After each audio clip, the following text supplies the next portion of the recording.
right? There's lots of things we can't do. For example, you're there and you're not there. You know, then that's thrownness from a phenomenological perspective. You're just stuck with what you are. You know, you're a certain height, you have certain eye color, you're a certain amount of attractive or not. You know, you're verbally fluent, you're smart, or you're not, or you're conscientious, and it's just sort of, those are the cards that you've been dealt.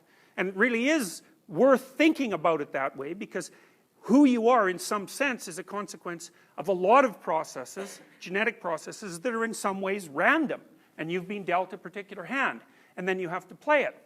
And that hand has limitations, and so people in some sense they're offered opportunities by the nature of how they're constituted, but there's also a tragic element to that, which is, well, as you move in life, you bump up against limitations that you cannot transcend.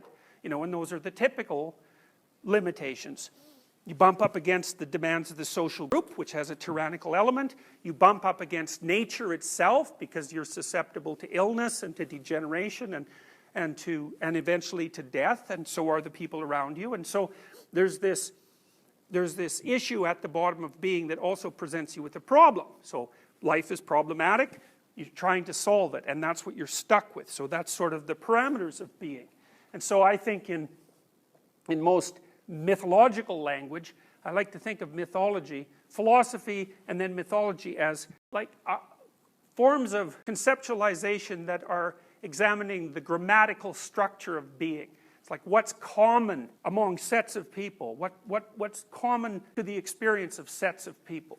And the fact that you are is one of them, and the fact that you are has problems is another.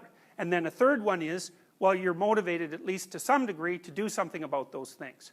And so that's what makes people human in many regards. It's something fundamental that makes them human. So you can think about that as tragic self-consciousness. It's self-conscious because you know who you are, and it's tragic because you also know where your limitations are, and they're fundamental. And that also sets up another set of motivations, which is, well, is there something we can do about this? Can we limit our vulnerability? Can we extend our scope of power? And how do we do that without causing more trouble than we're solving?